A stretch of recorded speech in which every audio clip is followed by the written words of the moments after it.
Le cliquetis des fourchettes contre la porcelaine résonnait comme une musique de fond, une mélodie familière et réconfortante des dimanches en famille. L'odeur du gigot d'agneau, légèrement brûlé sur le dessus comme ma mère savait si bien le faire, se mêlait à celle, plus douce, du crumble aux pommes qui attendait son heure. Père Dieu nous observait, Élise et moi, ou plutôt Élise surtout. Sa main tremblait légèrement en portant son verre d'eau à ses lèvres. Je l'avais remarquée un peu plus silencieuse que d'habitude, mais j'avais mis ça sur le compte du stress du repas, de l'organisation, des attentes silencieuses de nos parents pour une annonce quelconque. Mon oncle Gérard racontait une énième anecdote de pêche, avec ses gestes amples et son rire gras qui faisait vibrer les verres sur la table. Tout était normal.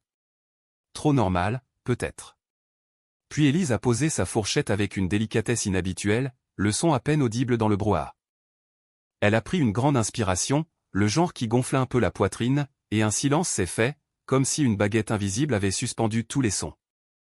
Elle m'a regardé, ses yeux marrons habituellement pétillants étaient humides, brillant d'une émotion trop intense pour être contenue. Elle a ouvert la bouche, et les mots sont sortis, enveloppés d'un sanglot à peine retenu, d'une voix qui portait l'écho de l'univers, « Nous allons avoir un bébé ». Le monde a implosé autour de moi. Mais étrangement, pour moi, tout est devenu silencieux. Un silence assourdissant, cotonneux, où seuls les battements furieux de mon propre cœur martelaient mes tympans. J'ai vu ma mère laisser échapper un cri de joie et se lever d'un bond, les larmes coulant déjà sur ses joues, sans même que je n'ai eu le temps de réagir.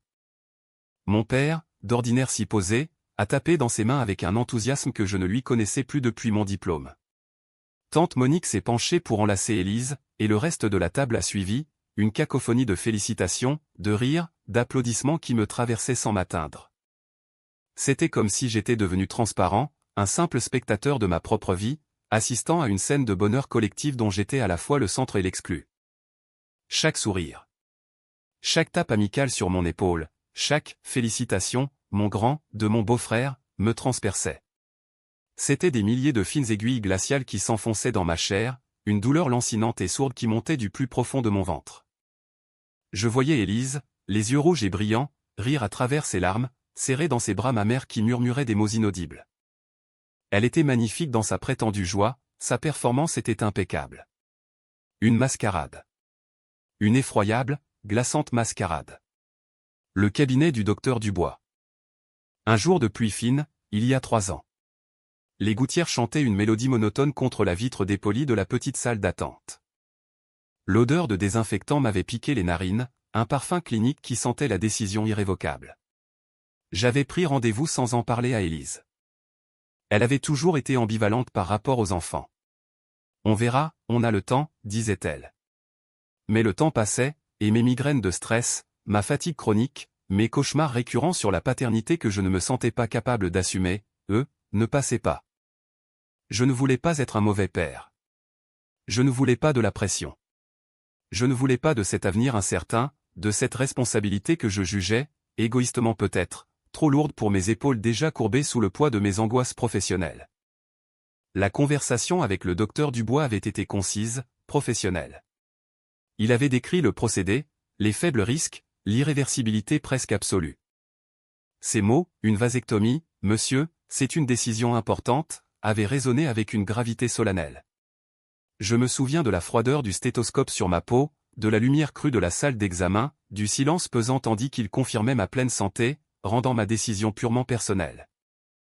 Et la petite feuille blanche, 3 mois plus tard, tamponnée, signée, attestant du succès total de l'opération. 0 spermatozoïde. Une certitude scientifique gravée sur papier. Je l'avais glissé dans un vieux livre de philosophie, caché au fond d'une étagère, comme un secret trop intime pour être partagé. Pourquoi le secret? Peut-être par lâcheté. Pour ne pas briser l'illusion qu'un jour, si elle le voulait vraiment, je pourrais changer d'avis. Pour ne pas la priver d'un espoir qu'elle ne verbalisait jamais, mais qui pouvait exister, latente, dans son esprit. C'était une erreur, j'en suis conscient aujourd'hui. Une erreur monumentale dont je portais le poids comme un fardeau silencieux. Mais à ce moment précis, assailli par les rires et les embrassades, ce secret était devenu mon bouclier, ma seule arme contre l'absurdité qui se jouait sous mes yeux. Élise m'a cherché du regard. Nos yeux se sont croisés. Une fraction de seconde.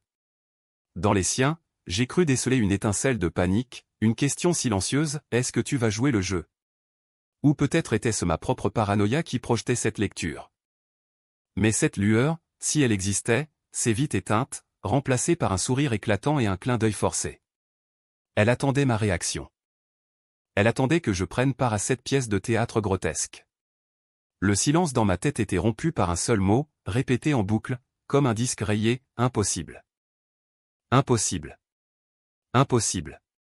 Comment cette femme, ma femme, pouvait-elle oser? Comment pouvait-elle se tenir là, devant ma famille, devant nos amis, et proclamer une telle abomination? La colère montait, une vague chaude qui balayait le froid paralysant de la surprise. C'était une insulte, une trahison d'une telle ampleur qu'elle dépassait l'entendement. Non seulement elle avait brisé notre union, notre confiance, mais elle utilisait une nouvelle vie, un enfant imaginaire, pour accomplir son forfait. Mon regard s'est posé sur le petit verre de vin rouge resté à moitié plein devant moi. J'ai senti le poids de mon corps se redresser, comme tiré par un fil invisible. Chaque muscle de ma nuque était tendu. Les sons autour de moi ont commencé à revenir, assourdissants, la voix enjouée de ma tante, les rires de mes cousins, le tintement des verres portés en toast. Ma main, d'abord engourdie, a serré le bord de la table. La table en bois, si solide, ancrée dans la réalité. Et cette réalité, je devais la ramener à la surface. Je devais briser cette joie factice. Il n'y avait pas d'autre choix. C'était l'acte le plus difficile de ma vie, mais le silence prolongé, l'acquiescement, aurait été une mort bien pire. L'air était devenu épais, chargé des non-dits, des mensonges et de la vérité que je m'apprêtais à déchaîner. Le rire de ma nièce résonne encore dans mes oreilles, mêlé aux applaudissements assourdissants. J'ai l'impression que quelqu'un a tiré la cheville d'une baignoire et que toute l'eau s'est vidée, emportant avec elle les couleurs, les sons, la chaleur.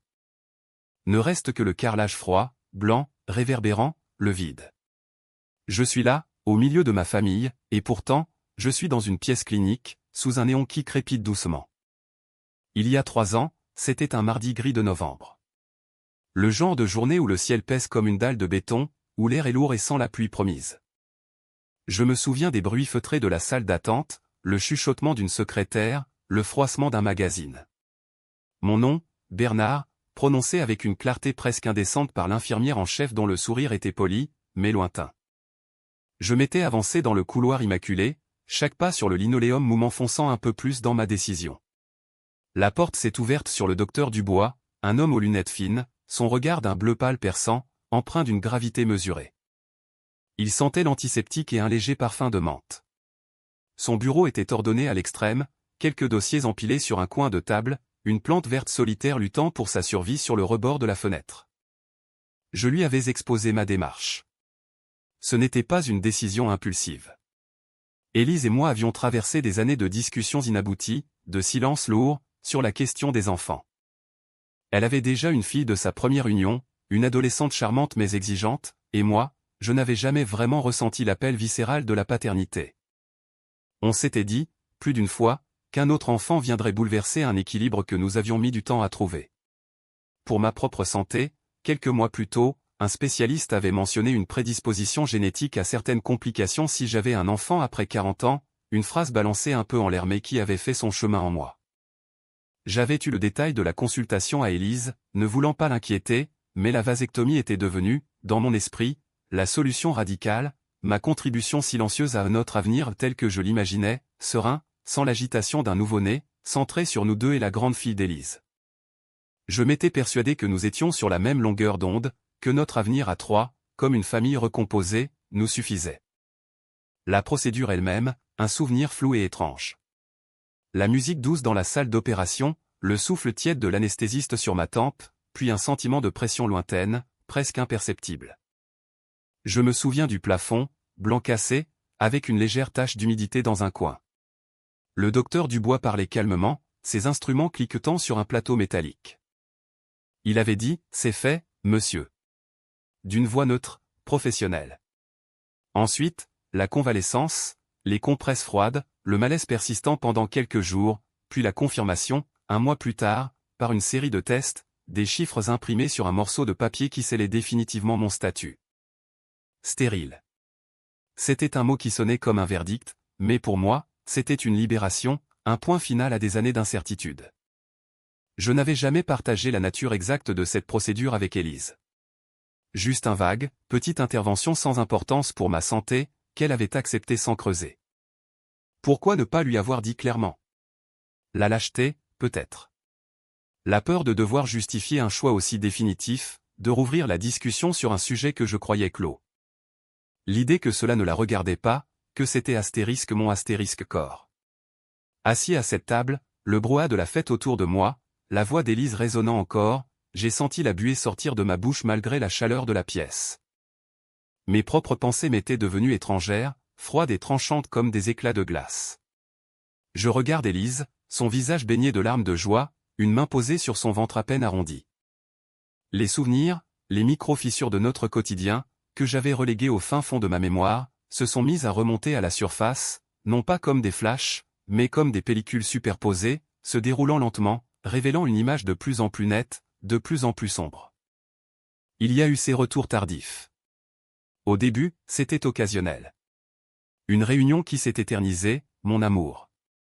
Tu sais, la nouvelle campagne de pub. Ces excuses étaient toujours crédibles, teintées de cette fatigue authentique qui rend impossible le doute. Elle sentait le froid de la nuit et un vague parfum d'extérieur, pas le sien. Je la retrouvais affalée sur le canapé, les cernes prononcées. Je lui préparais un thé chaud, lui massais les épaules. Le week-end, elle compensait, me comblant d'attention, comme pour effacer le vide de la semaine. Mais les retours tardifs sont devenus plus fréquents. Le bruit de sa clé dans la serrure, toujours après minuit, le frottement de ses vêtements dans l'entrée, silencieux, comme pour ne pas me réveiller. Je faisais semblant de dormir, le cœur battant dans ma poitrine, écoutant le bruit de l'eau qui coule dans la salle de bain, le silence qui s'ensuivait. Il m'arrivait de me lever, de me faire un verre d'eau, de la croiser dans le couloir. Ses yeux étaient fuyants, un peu rougis. Juste un dossier de dernière minute, chérie, ne t'inquiète pas, et je me recouchais, l'odeur de son shampoing fraîchement lavé, son corps chaud et distant à la fois, contre le mien. À l'époque, je me disais que le stress du travail la rongeait, qu'elle était débordée. Je la voyais lutter, et je la plaignais. Et puis, il y a eu les silences. Pas les silences confortables que nous partagions parfois en lisant, en écoutant de la musique. Non, cela était lourd, chargé d'une absence palpable. Autour de la table, pendant le dîner, le cliquetis de nos fourchettes sur les assiettes résonnait, amplifié. Je tentais de briser la glace, de raconter ma journée, une anecdote amusante au bureau. Elle hochait la tête, un sourire figé sur les lèvres, ses yeux s'attardant sur la flamme d'une bougie ou sur un point invisible au-dessus de mon épaule. Une fois, je l'ai interrogée. Un problème, Élise? Elle a sursauté, comme tirée d'une rêverie. Non, non, je suis juste fatigué. J'ai l'impression que mon esprit court dans tous les sens en ce moment. Sa voix était fragile, et j'avais eu pitié. Je lui avais pris la main, nos doigts s'étaient effleurés un instant, puis elle avait retiré la sienne doucement. Je me souviens de la fraîcheur de sa peau, un signal que mon cerveau avait refusé d'interpréter. Son téléphone. Ah, son téléphone. Au début, c'était un détail anodin. Elle le posait face cachée sur la table, ou le glissait dans sa poche, ou sous son coussin sur le canapé. Je ne faisais jamais attention au mien. Il restait souvent sur le comptoir de la cuisine, libre d'accès. Un jour, en cherchant ma clé, je l'avais trouvé sur sa table de nuit. Il avait vibré. Mon réflexe avait été de le prendre pour le lui tendre. Elle s'était précipitée hors de la salle de bain, le visage livide, et l'avait arraché de ma main avec une force inattendue. On ne touche pas à mon téléphone, Bernard. C'est ma vie privée. Sa voix était dure, un ton que je ne lui connaissais pas. La respiration saccadée. J'étais resté pétrifié, le bras en l'air, un vague sentiment de malaise. Elle s'était excusée, bien sûr, après, en expliquant qu'elle travaillait sur un dossier très confidentiel, que son patron était intraitable sur la sécurité. J'avais cru, stupidement. J'avais même inventé des excuses pour elle, c'est normal, elle a droit à son jardin secret. On ne doit pas tout savoir de l'autre. La vérité, c'est que je ne voulais pas savoir. Je ne voulais pas que cette bulle de confort, de routine, de quiétude fragile que nous avions construite, éclate. Combien de fois l'ai-je vu murmurer au téléphone dans la cuisine, le dos tourné, sa voix à peine audible, puis raccrocher précipitamment en entendant mes pas. Combien de fois a-t-elle refusé de me donner le code de son portable, prétextant que ça ne se faisait pas dans un couple? Je repense à cette lueur bleue sous les draps, tard la nuit, alors que je feignais de dormir. Le léger clic des touches, le frôlement de ses doigts sur l'écran. Mon cœur se serrait un peu à chaque fois, mais je balayais cette anxiété comme on chasse une mouche agaçante. Je pensais que c'était la routine qui nous rongeait, l'usure du temps. Je pensais que c'était le poids de sa vie professionnelle, les responsabilités de sa fille adolescente, nos quelques désaccords sur des broutilles, qui créaient cette distance, ce voile léger entre nous. Jamais je n'avais envisagé que ce voile pouvait être opaque, dissimulant une réalité aussi grotesque, aussi cruelle. Je m'étais enfermé dans une sorte d'optimisme béat, aveugle, par peur de ce que je pouvais découvrir. Je voulais croire à notre histoire, à notre amour. Je m'accrochais à cette image d'Élise, mon Élise, celle qui riait à mes blagues, qui me prenait la main dans la rue, qui me préparait mes plats préférés. Maintenant, ici, au milieu de ce silence qui est le mien, tout s'assemble. Chaque regard fuyant, chaque silence pesant, chaque message tapé en cachette, chaque retour tardif. Ils ne sont plus des éléments isolés, des coïncidences malheureuses. Ils s'alignent, se superposent, formant une image claire et insupportable. Une dissonance. La symphonie de notre vie, telle que je la croyais, n'était qu'une partition jouée en solo, Élise et moi jouant des airs différents, dans des tonalités opposées, sans même nous en rendre compte. Ou plutôt, sans que je m'en rende compte. C'était une musique de mensonge et de dissimulation, et j'étais le seul à croire à l'harmonie. Je me sens l'idiot du village. Le clown de la foire. Comment ai-je pu être si aveugle? Si sourd à ces cris silencieux de trahison. Mon propre choix, ma vasectomie secrète, qui devait me libérer, est devenu le miroir le plus cruel, reflétant l'ampleur de son imposture. La bile monte dans ma gorge. Le goût du vin et du gâteau, quelques minutes auparavant délicieux, est devenu amer, chimique. Je la regarde encore, souriante, sa main caressant ce ventre vide, et je sais que le masque va tomber. Le silence que j'ai créé il y a 3 ans est sur le point d'exploser en un vacarme qui brisera tout. Les visages autour de la table s'étaient figés. L'onde de choc de mes mots, simples, brutaux, avait parcouru chaque convive, balayant en un instant les rires gras, les chocs de verre, le joyeux brouhaha de la fête. Un silence d'une telle épaisseur qu'il semblait aspirer l'oxygène de la pièce s'était installé, pesant, écrasant.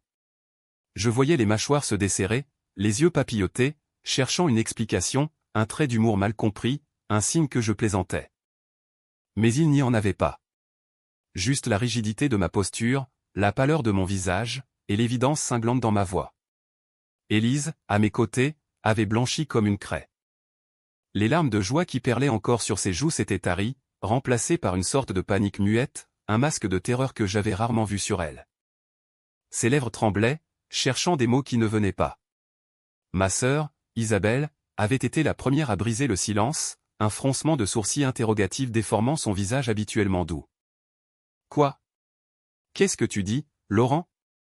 Sa voix sonnait étrangère, comme un écho lointain. Je n'avais pas répondu directement. Mon regard était resté ancré dans celui d'Élise. Il y avait dans ses yeux non seulement la peur, mais aussi une pointe d'accusation, comme si j'étais celui qui détruisait délibérément notre vie. Comme si c'était astérisque ma astérisque faute si elle avait été prise. Le repas n'avait jamais vraiment repris. Les plats refroidissaient sur la table, l'odeur du gigot d'agneau rôtissé qui avait embaumé la cuisine quelques minutes auparavant se mêlait maintenant à une aura de malaise, de suspicion. Les conversations s'étaient éteintes, remplacées par des murmures discrets, des regards obliques. Les gens se levaient, l'un après l'autre, inventant des excuses évasives, un rendez-vous à ne pas manquer, une fatigue soudaine, un enfant qui avait besoin de rentrer. La porte d'entrée avait claqué une demi-douzaine de fois, chaque fermeture résonnant comme un coup près dans l'air lourd. Élise avait tenté de sauver les apparences, forçant un sourire, murmurant des « au revoir » qui sonnaient faux, mais le sort en était jeté. L'illusion s'était effondrée, laissant derrière elle un champ de débris, des verres à moitié vides, des serviettes froissées, et une tension insoutenable.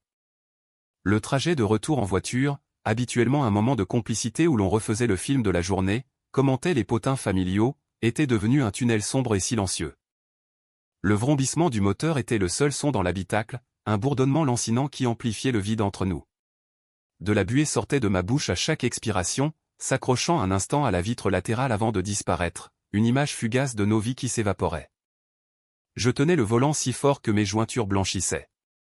Mes yeux fixaient la route, les phares des voitures croisées défilant en un flash aveuglant, comme les images de notre passé, maintenant corrompu. Élise était recroquevillée sur le siège passager, son corps tourné vers la fenêtre, refusant de croiser mon regard. Je pouvais sentir son agitation, la pulsation rapide de son sang sous sa peau, même à distance. Elle haletait parfois, des petits soupirs saccadés qui s'étranglaient dans sa gorge. Je savais que le silence n'était qu'une trêve temporaire, la première accalmie avant la tempête. Elle avait attendu que nous soyons chez nous, derrière la porte close de notre appartement, pour exploser. À peine le bruit des clés dans la serrure avait-il cessé qu'elle s'était retournée, son visage déformé par la rage et les larmes. « Comment as-tu pu? Comment as-tu osé faire ça? Me rabaisser devant tout le monde ?» Sa voix était un mélange strident d'indignation et de peur. Elle frappait l'air de ses mains, comme pour repousser une accusation invisible. Le mot « rabaisser » avait résonné dans le vide du couloir, un mot vide de sens pour moi à ce moment-là. Je m'étais contenté de retirer mon manteau, de le suspendre à la patère, avec une lenteur calculée, chaque geste étant une provocation silencieuse. Rabaisser, Élise, avais-je murmuré, sans même la regarder. Qui a rabaissé qui, dans cette histoire? La soirée fut un balai suffocant de ses accusations et de mon inébranlable certitude. Elle avait hurlé, pleuré, alternant entre la victime outragée et la femme furieuse. « Tu me traites de menteuse. Tu me traites de folle. » Elle avait secoué la tête avec fureur, ses cheveux volant autour d'elle. « Tu es malade, Laurent. Tu as inventé cette histoire de vasectomie pour te débarrasser de moi. Pour ne pas avoir cet enfant. » J'avais levé les yeux vers elle, un étrange mélange de fatigue et de froideur dans mon regard. « Non, Élise. Je ne l'ai pas inventé. » Ma voix était calme, posée, ce qui semblait la rendre encore plus folle de rage. Je l'ai subi. Il y a 3 ans. Le docteur Dubois. À la clinique Saint-Martin. J'avais prononcé chaque mot distinctement, comme un coup près. Elle avait reculé, comme si je l'avais frappée. Le nom du médecin, de la clinique, des détails concrets qui brisaient sa fragile fiction. Elle avait ensuite basculé dans le déni pur et simple. Les vasectomies, ce n'est pas sûr à 100%. Il y a des échecs. Tu as du mal à entendre. Elle cherchait désespérément une échappatoire, n'importe laquelle. Une phrase entendue à la télévision, un mythe urbain, tout pour s'accrocher à son mensonge. J'avais simplement secoué la tête. Les statistiques sont claires, Élise. Et la confirmation post-opératoire aussi. Le silence qui avait suivi était plus lourd que n'importe quel cri. Elle avait détourné le regard, ses yeux fouillant le sol comme si la réponse y était inscrite. Les jours suivants s'étaient étirés dans une atmosphère de plomb. L'appartement, d'ordinaire si vivant, si rempli de nos habitudes, était devenu un champ de bataille silencieux. Chaque objet semblait s'être chargé d'une aura de tension. Le canapé où nous regardions des films, la table où nous prenions nos repas, même le lit conjugal où tout était contaminé par la non-dite, par le mensonge qui planait entre nous. Je la voyais se lever le matin, ses traits tirés, l'ombre des cernes sous ses yeux trahissant des nuits sans sommeil, tout comme les miennes.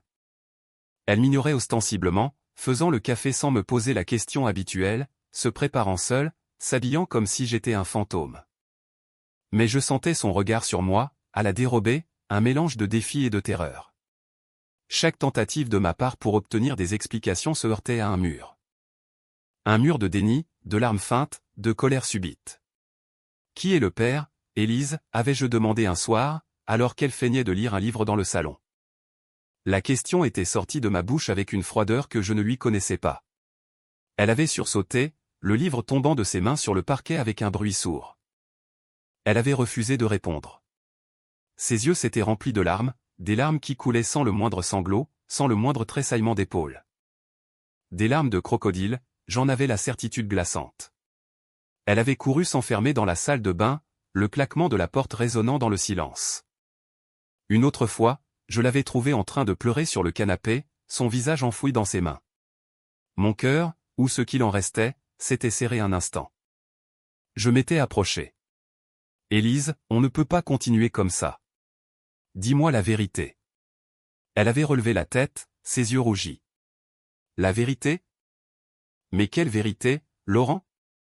Sa voix était un murmure. La vérité, c'est que tu es devenu fou. Que tu me fais vivre un enfer. Cet enfant, c'est le nôtre. Un frisson m'avait parcouru l'échine. Cette obstination dans le mensonge, cette capacité à nier l'évidence, me glaçait.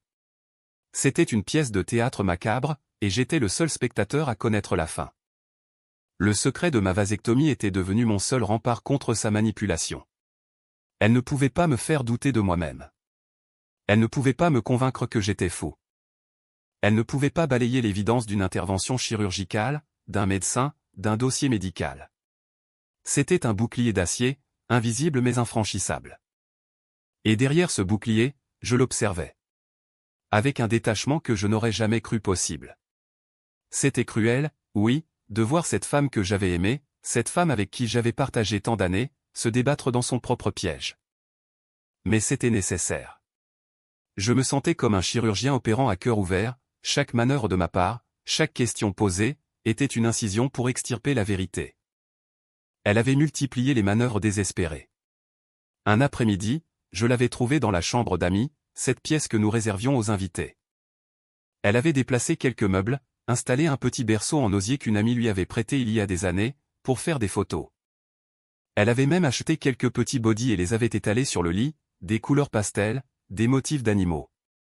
La vue de ces minuscules vêtements, ces symboles d'une vie à venir que je savais impossible, m'avait glacé.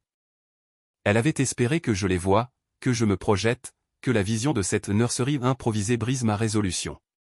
C'était une tentative de me culpabiliser, de m'apitoyer. Mais tout ce que j'avais ressenti, c'était un vide, un vertige face à l'étendue de son imposture. Je n'avais rien dit, j'avais juste refermé la porte derrière moi, la laissant au milieu de son décor factice. Elle avait aussi tenté de me pousser à refaire des tests. Peut-être que le docteur s'est trompé, Laurent. Ça arrive, non? Sa voix était douce, mielleuse, une nouvelle tactique. Allons ensemble, faisons les analyses, pour qu'on soit sûr. Pour l'enfant. L'enfant. Ce mot était devenu un poignard. Chaque fois qu'elle le prononçait, je voyais le mensonge s'épaissir, s'enraciner plus profondément. Je savais qu'elle espérait qu'un miracle se produise, que je doute, que je cède. Mais je ne doutais pas. J'avais le rapport médical dans un tiroir, le nom du docteur gravé dans ma mémoire. J'avais senti la coupe, la suture, la cicatrisation. C'était réel. Son mensonge était une bulle de savon, colorée et éphémère, que la moindre épingle ferait éclater. Les conversations, quand il y en avait, étaient des monologues parallèles, des attaques et des parades. Elle m'accusait de ne plus l'aimer, de vouloir la quitter, de refuser le bonheur. Je lui opposais le mur infranchissable de la vérité. Pourquoi, Élise, étais-je parvenu à lui demander, ma voix brisée d'une émotion que j'avais cru éteinte? Pourquoi faire ça? Elle n'avait jamais répondu. Jamais. Seulement des larmes sans fond, des accusations lancées comme des flèches empoisonnées, des silences chargés d'une rancœur que je n'arrivais pas à percer. L'air devenait irrespirable. La tension s'était accumulée, semaine après semaine, tel un nuage d'orage, annonçant une déflagration inévitable. Je savais que le point de rupture approchait, que la corde ne pouvait plus être tendue sans se rompre. Et, étrangement, une partie de moi l'attendait, avec un mélange d'appréhension et de soulagement. Il fallait que ça éclate. Il fallait que la vérité fasse voler en éclats cette mascarade avant qu'elle ne nous consume tous les deux. L'énormité du silence. C'est ce qui m'a frappé le plus, cette soirée-là. Pas le silence du cimetière, non. Plutôt le silence qui précède le fracas, celui où chaque grincement de parquet, chaque souffle devient une agression sonore. Les jours précédents avaient été une torture, une danse macabre où Élise s'efforçait de maintenir sa chimère de maternité, et moi, de l'observer, froidement, de l'autre côté d'un gouffre invisible. J'étais rentré du travail, la clé dans ma main, son poids familier devenu étrangement lourd. L'odeur du dîner préparé par Élise, un plat dont j'avais oublié le nom, en flottait encore faiblement, mais elle était surchargée par une autre senteur, celle d'une anxiété diffuse, presque métallique. Nous nous sommes retrouvés dans le salon. Cet espace, autrefois notre havre, était devenu une scène de théâtre absurde. Les coussins moelleux que nous avions choisis ensemble, la couverture tricotée jetée sur le dossier du canapé, le livre de poésie ouvert sur la table basse, chaque objet criait une normalité brisée. Élise était assise sur le canapé, recroquevillée, son corps formant une courbe fragile, ses mains nouées comme des racines tordues. La lumière orange douce de la lampe sur pied, habituellement si réconfortante, la rendait pâle, creusée. Ses yeux, habituellement si vifs, étaient maintenant deux puissants fonds, bordés de rougeur. J'ai pris place dans le fauteuil en cuir d'en face, le même où j'avais lu des centaines de journaux, ri devant des comédies, caressé ses cheveux quand elle posait sa tête sur mes genoux. Le cuir usé sous mes doigts était froid, étrangement insensible. Je l'ai regardé, longuement. Mon propre visage devait être impassible, vidé de toute expression. J'avais dépassé la colère, la douleur primaire. J'étais dans un état de clarté glaciale, un homme qui avait rassemblé toutes ses forces pour affronter la faim. « Élise » ai-je dit, ma voix sonnant comme un étranger. Elle était rauque, dénuée de chaleur. « Tu ne peux plus faire semblant. » Elle a tressailli, à peine perceptiblement, comme une feuille secouée par une brise invisible. Elle n'a pas levé les yeux, mais j'ai vu ses doigts se serrer davantage. L'horloge murale dans la cuisine, que nous avions achetée lors d'un week-end à Florence, sonnait les secondes avec une précision clinique, chaque tic-tac tombant comme un coup près sur le silence. Faire semblant de quoi? Sa voix était un fil ténu, cassant.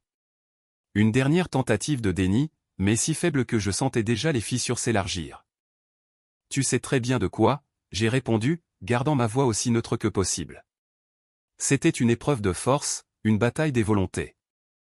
Le repas. L'annonce. Le bébé. J'ai attendu. Le silence s'était tiré, lourd, palpable. Je pouvais sentir son regard se poser sur moi, mais je ne voulais pas le croiser encore. Je voulais qu'elle sente le poids de mon absence, le vide que j'avais créé pour qu'elle le remplisse elle-même. Il n'y a pas de bébé, Élise. Tu sais que c'est impossible. Les mots sont sortis, tranchants comme des lames de rasoir. Ma vasectomie. Docteur Dubois. Il y a 3 ans. Les résultats des tests. C'était une liste d'évidences, des faits implacables qui ne laissaient aucune place à la réfutation. J'ai vu son corps s'affaisser un peu plus, sa posture autrefois droite, pleine de cette fausse joie, se ratatiner. Le pull en laine douce que je lui avais offert, et qu'il avait paré de tant de réconfort, semblait maintenant l'engloutir, la rendre encore plus petite. Comment as-tu pu croire que ça tiendrait? La question était sincère, pétrie d'un mélange d'incrédulité et d'une lassitude profonde. Que je ne verrais pas? Que je ne saurais pas? Elle a finalement levé les yeux. Il n'y avait plus de rage, plus de larmes calculées.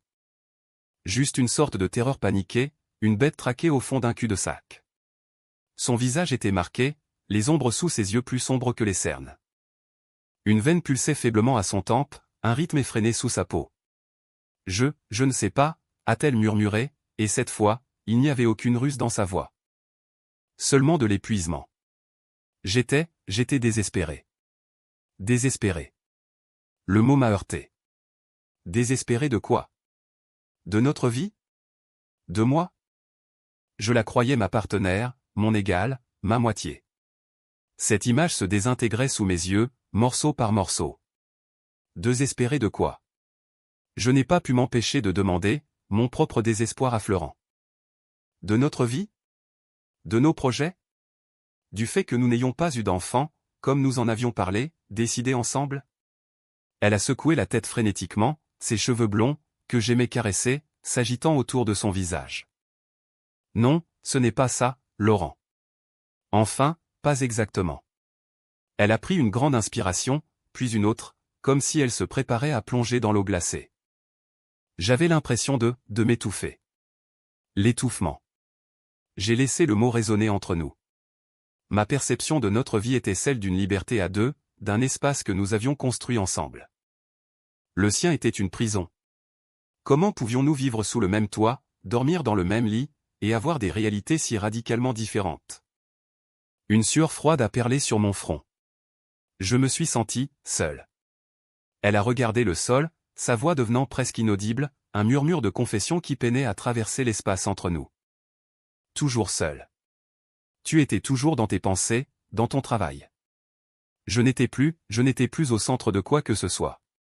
Chaque mot était un coup de marteau sur le verre. J'avais cru que ma discrétion, mon respect de son espace, étaient des marques d'affection. Elle l'avait interprété comme de l'abandon. Avais-je été si aveugle à ses besoins?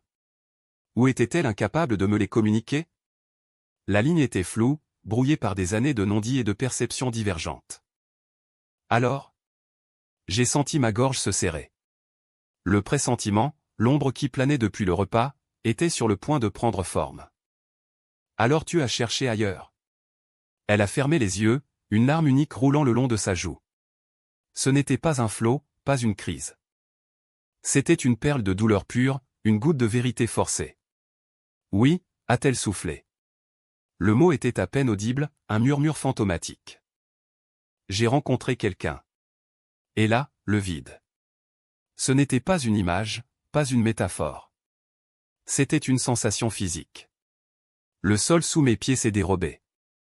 L'air s'est raréfié. Un son lointain, comme le battement d'ailes d'un corbeau géant, a rempli mon crâne. La pièce, la lampe, Élise elle-même, tout s'est distordu, a perdu de sa netteté, comme si mon cerveau refusait d'assimiler cette information brutale. Un autre. Un homme qui avait touché ma femme, qui avait partagé son intimité, pendant que je vaquais à ma vie, pensant construire la nôtre. Je n'ai rien dit. J'ai juste fixé Élise, mon regard vide, pétrifié par la révélation. Mon corps semblait s'être transformé en marbre, lourd et froid. C'était juste au début, une béquille. Il me faisait me sentir, vu. Sa voix montait un peu, une pointe d'hystérie contenue. Il riait de mes blagues. Il posait des questions. Des questions. Je posais des questions. Nous parlions. Nous partagions.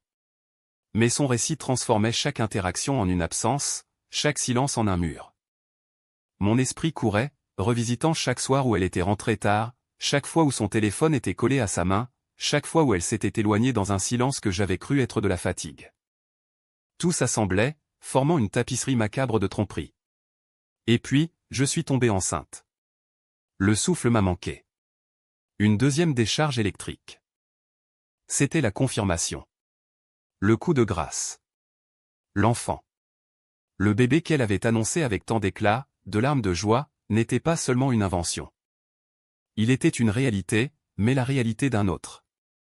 La réalité d'une trahison encore plus profonde, encore plus perverse. J'ai paniqué, a-t-elle poursuivi, ses larmes coulant maintenant en silence, des rivières sur son visage. Je ne savais pas quoi faire. Je me sentais piégé. Piégé. Le mot était ironique.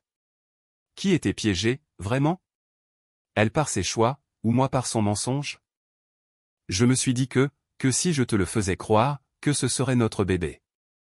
Ses yeux, remplis de honte et d'une supplication silencieuse, m'ont enfin rencontré. Que ça nous rapprocherait. Que tu serais heureux. Que ça réparerait tout ce qui était cassé. J'ai eu envie de crier. De rire nerveusement. De vomir. Réparer notre couple avec un enfant qui n'était pas le mien, un enfant fruit de sa trahison. C'était une folie, une distorsion de la réalité si immense que je ne pouvais pas la concevoir. La machination, l'ampleur du mensonge qu'elle était prête à maintenir. 9 mois de faux-semblants, une vie entière passée à vivre une mascarade. C'était au-delà de l'entendement. Tu allais le faire, Élise.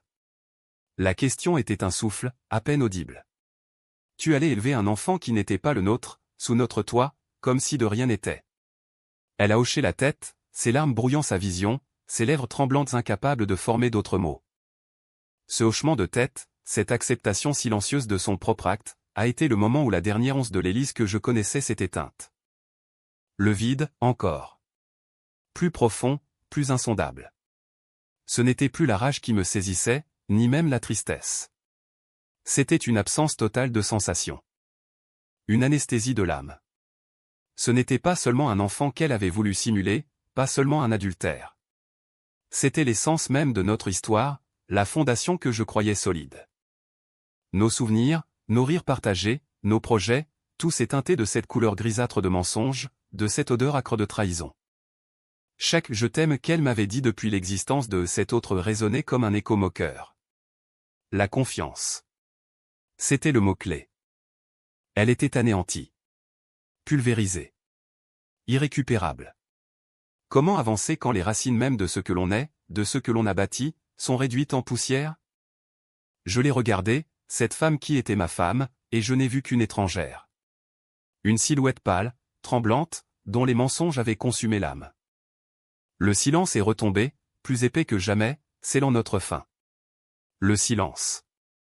C'est le premier son que j'ai entendu après son aveu, et c'est celui qui m'a le plus marqué dans les jours, les semaines, qui ont suivi. Un silence assourdissant, tissé d'absence. L'appartement, autrefois vibrant des rires d'Élise, de sa musique douce en arrière-fond, du cliquetis de ses bijoux sur la table de nuit, est devenu une coquille vide, une résonance de ce qui fut. Je n'entendais plus que le souffle de l'air conditionné, parfois le grincement lointain du plancher sous mes pas solitaires. Chaque écho de mes propres mouvements semblait amplifier, une bande-son minimale à ma nouvelle réalité. Le froissement des papiers de divorce est devenu la seule mélodie qui rythmait mes journées. Un son sec, impitoyable. Des feuilles fines, si légères qu'elles pouvaient s'envoler au moindre courant d'air, mais pourtant si lourdes de conséquences. Je me souviens de l'odeur de l'encre fraîche sur les formulaires de l'avocat, une odeur stérile, chimique, qui contrastait avec le parfum musqué d'Élise qui s'était pourtant déjà estompé des draps, des coussins, des moindres recoins. Chaque signature, chaque paraphe, était un pas de plus dans ce vide. Une formalité légale pour entériner une mort qui s'était produite bien avant, au moment où son regard s'était dérobé, au moment où la première fissure silencieuse était apparue dans notre fondation. Comment peut-on mettre un prix sur des années de vie commune, sur des rêves partagés, sur la promesse d'un avenir, quand tout cela s'est révélé être une illusion? Les chiffres sur ces documents me semblaient obscènes, dérisoires face à la montagne de ce qui avait été détruit. Je me suis retrouvé à arpenter les pièces, les mains dans les poches, le regard vide. Le canapé où nous regardions des films blottis l'un contre l'autre, la cuisine où nous préparions nos dîners en riant, la chambre où nous avions partagé tant d'intimité. Chaque objet, chaque recoin, portait son fantôme, une empreinte indélébile de sa présence. J'ai commencé par trier ses affaires. Une tâche ingrate, douloureuse. Ses pulls en cachemire, sa collection de romans que je n'avais jamais pris le temps de lire, ses innombrables flacons de parfum. Chaque objet me ramenait à un souvenir, à un moment précis, et je devais alors faire face à la même question lancinante, était-ce vrai? Était-ce réel, à ce moment-là, où la trahison était-elle déjà tapie, sournoise, dans l'ombre de son sourire? J'ai découvert des petites choses qui m'ont transpercé. Une vieille carte d'anniversaire que je lui avais écrite il y a des années, qu'elle avait conservée. Une photo de nous deux, jeunes, insouciants, riant aux éclats sur une plage. Ces reliques me torturaient. Comment la femme capable de ces gestes d'affection, de cette joie sincère, pouvait-elle être la même que celle qui avait échafaudé un tel mensonge? Le processus de reconstruction a été lent, fragmenté, comme assembler un puzzle dont on aurait perdu la moitié des pièces. Morceau par morceau, j'ai essayé de recoller les fragments de l'homme que j'étais, de l'homme que je devais devenir. Les premiers jours, je n'avais faim de rien. Le café avait un goût de cendre, la nourriture était insipide. Je me forçais à manger, à sortir de l'appartement. La lumière du soleil me semblait trop crue, les bruits de la ville trop agressifs. J'ai d'abord cherché refuge dans le travail, m'y jetant corps et âme, espérant que la fatigue physique masquerait l'épuisement émotionnel. Mes collègues, au courant de la séparation par le bouche-à-oreille familial, me regardaient avec des airs gênés, des hochements de tête compatissants qui me mettaient encore plus mal à l'aise. Personne n'osait poser la question de la raison, et je n'avais aucune envie de la raconter. Comment expliquer une telle histoire sans passer pour un personnage de roman noir? J'ai commencé par des gestes simples, presque rituels. Refaire mon lit le matin, systématiquement, même quand je n'en avais aucune envie. Préparer un repas décent le soir, même si je le mangeais seul devant des documentaires sans intérêt. La solitude est devenue ma compagne la plus fidèle, mais aussi ma pire ennemie. Elle me laissait trop de temps pour penser, pour ressasser. Je revisualisais sans cesse la scène de l'annonce, les visages stupéfaits de ma famille, le masque de joie d'Élise qui s'était effondré. Je me posais des questions, des milliers de questions. Pourquoi? Comment avait-elle pu? Qu'est-ce que j'avais manqué? Quels autres mensonges avaient tissé la trame de nos années ensemble? La femme que j'aimais, l'Élise de mon souvenir, était morte, remplacée par une image déformée, une étrangère. C'était la chose la plus difficile à accepter. Je ne pouvais plus réconcilier la personne tendre et joyeuse avec l'architecte de cette trahison glaciale. Mon cerveau luttait, essayant de trouver une explication, une excuse, une façon de recoller les morceaux, mais il n'y en avait pas. Juste la réalité brutale d'une femme capable d'une manipulation inimaginable. Et puis il y avait l'homme naïf que j'étais, celui qui avait tout cru, tout accepté. Le sentiment de honte, d'humiliation. Comment avais-je pu être si aveugle? Si confiant? Chaque petit signe, chaque regard fuyant, chaque silence étrange, chaque soir où elle rentrait tard du travail avec une histoire un peu trop lisse, tout cela prenait désormais un sens sinistre. J'avais balayé mes doutes, protégé mon amour d'une vérité inconfortable. J'avais choisi de croire au meilleur, et ce choix m'avait coûté cher. J'ai passé des nuits entières, le regard fixé sur le plafond, à rejouer des conversations, à chercher des indices que j'avais manqués. C'était une torture volontaire, une autoflagellation nécessaire pour comprendre l'ampleur de mon propre aveuglement. La douleur de la trahison était immense, mais la douleur de ma propre naïveté était presque pire, car elle me rendait complice de ma propre chute. Il n'y a pas de leçon morale facile dans une histoire comme la mienne. Pas de sentence simple, pas de sagesse instantanée. Juste la lente et douloureuse acceptation que la trahison laisse des cicatrices invisibles. Elles ne se voient pas, mais elles sont là, gravées dans ma perception du monde, dans ma façon d'interagir avec les autres. C'est comme une fêlure subtile dans une vitre, qui ne se révèle que lorsque la lumière frappe d'un certain angle. Je me suis surpris à analyser les sourires, à déchiffrer les intonations, à chercher le non-dit derrière chaque parole. Une hypervigilance fatigante, une méfiance qui s'était incrustée sans mon consentement. Comment fait-on pour refaire confiance après ça? Peut-on jamais vraiment revenir à l'insouciance d'avant? Je ne sais pas. Je regarde les couples dans la rue, les mains entrelacées, les rires partagés, et je me demande quelle part de leur bonheur est authentique, quelle part est une façade. C'est un cynisme que je n'avais jamais connu, un voile que je n'arrive pas à lever entièrement. La fragilité de nos liens les plus intimes m'est apparue dans toute sa cruauté. On construit des vies entières sur la foi en l'autre, sur une promesse silencieuse de loyauté, et en un instant, tout peut s'effondrer. C'est vertigineux de réaliser à quel point nous sommes vulnérables, à quel point notre bonheur est suspendu au fil ténu de la sincérité d'autrui. La trahison n'est pas seulement un acte contre moi, c'est aussi un acte contre ma propre capacité à croire, à me laisser aller. Elle a brisé non seulement notre couple, mais aussi une part de mon âme qui faisait confiance sans condition. Le chemin est long. Il l'est toujours quand on doit réapprendre à marcher après avoir perdu pied. Il y a des jours où la douleur est si vive qu'elle me coupe le souffle, des jours où je me sens englouti par la mélancolie, le regret de ce qui aurait pu être. Et puis il y a des jours, plus nombreux maintenant, où la clarté se fait jour. Une clarté douloureuse, oui, mais une forme de liberté nouvelle. La liberté de ne plus vivre dans un mensonge. La liberté de ne plus avoir à prétendre que tout va bien. La liberté de regarder la vérité en face, même si elle est laide. Je me suis débarrassé de tout ce qui me rappelait trop Élise, à l'exception de quelques objets sans importance sentimentale, devenus de simples reliques d'une vie passée. J'ai repeint le salon dans des tons plus sombres, plus apaisants pour moi. J'ai acheté de nouveaux meubles, une nouvelle vaisselle. Lentement, l'appartement a cessé d'être notre nid pour redevenir le mien. Mon espace, mon refuge. J'ai recommencé à cuisiner pour le plaisir, à lire, à écouter la musique que j'aimais, sans me soucier de ses goûts.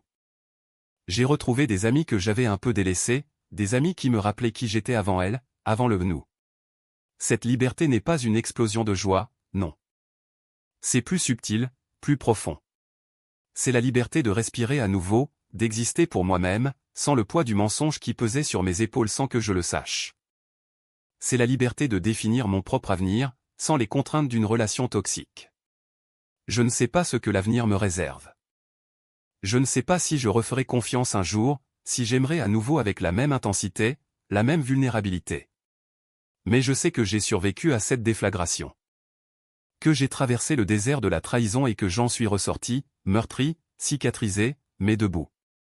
Et cette force, cette résilience inattendue, est peut-être la seule véritable richesse que j'ai pu tirer de tout ce chaos. La vie continue, imparfaite, imprévisible, mais elle continue. Et je suis prêt à l'affronter, seul, avec la clarté durement acquise de mon expérience.